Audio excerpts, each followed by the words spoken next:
পেহেলগাঁওয়ের বৈসরেন ভ্যালিতে জঙ্গি হামলায় নিযুক্ত করা হয়েছিল 14 ওভারগ্রাউন্ড ওয়ার্কার্সদের। কোন জায়গায় রয়েছে বৈসরেন ভ্যালি, লিডার ফরেস্টের বিস্তারই বা কতটা, খতিয়ে দেখছে NIA. P4 insulated water tanks, kitchen and bath fittings, বিশুদ্ধ জল, সুস্থ জীবন, P4 আজীবন। দেখো, আজকে এনআইএ তরফে দুটো গুরুত্বপূর্ণ ইনফরমেশন রয়েছে। তোমাকে বলে দিই, গতকালকে ডিজি এনআইএ তিনি ঘটনাস্থল পরিদর্শন করেন এবং ঘটনাস্থল পরিদর্শন করার পরে তিনি সিআরপিএফ ক্যাম্পে যান এবং সেখানে গিয়ে তিনি যেটা মিটিং করেন, পরবর্তী সময়ে এনআইএটি প্রাথমিক রিপোর্ট যা এখনো পর্যন্ত জানা যাচ্ছে, সেই রিপোর্টে যেটা উল্লেখ রয়েছে যে এই যে পেহেলগাম অর্থাৎ যেখানে বৈসরেন ভ্যালিতে এই হত্যাকাণ্ড ঘটানো হয়, এখানে ওভারগ্রাউন্ড যারা ওয়ার্কার রয়েছেন তাদেরকে নিযুক্ত করা হয়েছিল।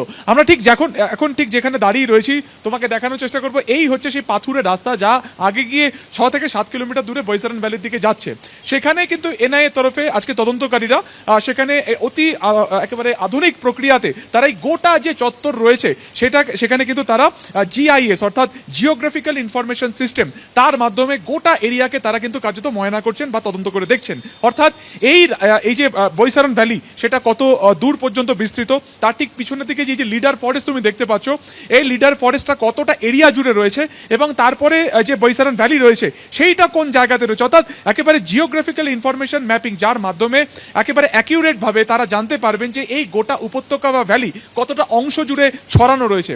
তার পাশাপাশি হচ্ছে এই গোটা উপত্যকার এন্ট্রি বা এক্সিট পয়েন্ট ঠিক কোথায় রয়েছে, অর্থাৎ এই যে সন্ত্রাসবাদীরা বা জঙ্গিরা যেখান থেকে বা যে রাস্তা থেকে তারা বৈসরেন ভ্যালিতে ঢুকেছিলেন, এই হত্যাকাণ্ডের পর তারা কোন রাস্তাতে বেরিয়ে চলে যান, এই বিষয়টা কিন্তু জানার জন্য এই জিআইএস অত্যন্ত গুরুত্বপূর্ণ। এনআইএর তরফে আমরা জানি যে এর আগে তারা ঘটনা রিকনস্ট্রাকশন করেছিলেন, তার পাশাপাশি আমরা জানি যে তারা গত পরশুদিনকে 3D ম্যাপিং এর সাহায্যে গোটা এরিয়ার তারা কিন্তু কার্যত প্রদক্ষিণ করেছেন বা বলা যেতে পারে যে গোটা এরিয়াকে তারা মানে ম্যাপ করেছেন, গোটা কতটা পরিধি জুড়ে এটা রয়েছে। আজকে যেটা ইনফরমেশন পাওয়া যাচ্ছে যে এই ঘটনার সময় যখন এই হামলা চালানো হয় সেই সময় কিন্তু ওজিডব্লিউ অর্থাৎ যেটাকে বলা হচ্ছে ওভারগ্রাউন্ড ওয়ার্কার 14 জনকে নিয়োগ করা হয়েছিল। তারা এই স্থানীয় বাসিন্দা এবং তাদের মূলত কাজ ছিল যে আক্রমণ বা এই যে জঙ্গি হামলা হলো সেই জঙ্গি হামলার আগে পর্যটক কত ছিল সেটা একেবারে নির্দিষ্ট পুঙ্খানুপুঙ্খভাবে জানানো। 22 এপ্রিল সন্ত্রাসবাদী হামলার পর থেকে জম্মু ও কাশ্মীরের লখনৌ সেক্টরের সীমান্ত লাগোয়া হামিরপুর গ্রামে গোলাবর্ষণ করছে পাক সেনা। রাত নামলে শুরু হচ্ছে গোলাগুলি, আর তারপরেও ভয় পেতে নারাজ গ্রামের বাসিন্দারা। সকলেই চান পাকিস্তানকে কড়া জবাব দিক ভারত সরকার। ये बातों से नहीं समझेगा, बड़ा बेचैरवा बातों से समझाते, इसको समझा नहीं है, लातों से समझाना इसको। দুপক্ষের সংঘাতে অনেক রক্তক্ষয় দেখেছেন, চোখ ঘোলাটে, বয়সের ভারে দুর্বল শরীর, কিন্তু মনের জোর এতটুকু কমেনি। পেহেলগাঁওয়ে হামলার পর জম্মুর আখনুর সেক্টরের বাসিন্দারাও চাইছেন পাকিস্তানকে যোগ্য জবাব দেওয়া হোক। जज्बा है उन बुजुर्गों का जिनकी उम्र 90 साल से ऊपर है या कुछ 90 के आसपास है, कह रहे हैं वक्त आ गया है, पाकिस्तान को जवाब दिया जाना चाहिए। अभी भी 3-4 लड़ाई देखी है, करगिल की भी देखी है, बाढ़ की भी देखी, चाइना की भी देखी है, लेकिन बार बार हमारे लोग सहन नहीं करते। इसी जा रहे हैं ये। हम चाहते हैं कि इनको वो करारा जवाब देने चाहिए कि ये हमारी हिंदुस्तान की तरफ देखे ही ना। पाकिस्तान क्या हमारे आगे, हमें ये हमारा इलाका है, सब राजपूत यहाँ पर रहते, शेर आदमी रहते हैं। সবুজে ঢাকা এই গ্রাম দিনের বেলা ছবির মতোই সুন্দর শান্ত, রাত নামলেই বদলে যায় ছবিটা।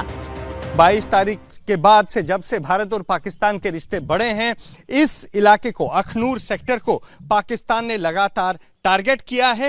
दिन के उजाले में जहां पाकिस्तानी सैनिक छिप जाते हैं, वहीं रात के अंधेरे में ये सैनिक यहां पर इस इलाके में फायरिंग करते हैं।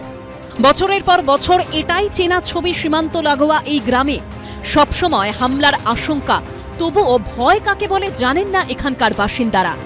पुलवामा में जो हमला हुआ है, हमारे जाति पूछकर, हमारा धर्म पूछकर जो हमारे पे कायराना हरकत की है, हम मोदी जी से और अमित शाह जी से जो रिक्वेस्ट करते हैं, दुकराज करते हैं कि जोर से एक जोरदार उनको तमाचा पड़ना चाहिए, कि उनको पता चलना चाहिए कि हिंदुस्तान क्या चीज़ है। पाकिस्तानी पोस्टें हैं, पहले तो उन्होंने अपना झंडा लगाया था ऊपर, कल से परसों से उन्होंने अपना झंडा भी उतार दिया है। और जो लोग जो रात को फायरिंग करते हैं, छुप छुप कर फायरिंग कर रहे हैं, साफ लग रहा है कि पाकिस्तान बुरी तरह से डरा हुआ है। हर बार हमें जब भी फायरिंग करते हैं चोरी से ही करते हैं। जो हमारे भाई बहन हैं, छोटे बच्चे, उनको भेजना चाहते हैं, तो बाकी हम आर्मी के साथ ही हैं। मेरे इस तरफ आप देखिए, ये जो पीछे आप पेड़ों की एक पूरी श्रृंखला देख रहे हैं, ये पाकिस्तान से सटी हुई हमारी LOC है।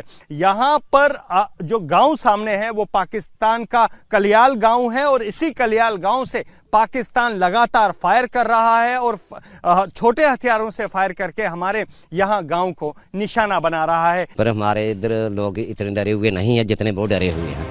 পাকিস্তানের গোলাবর্ষণ দমাতে পারেনি আখনুর সেক্টরের বাসিন্দাদের। তারা সব সময় সেনার পাশে। এবিপি আনন্দ।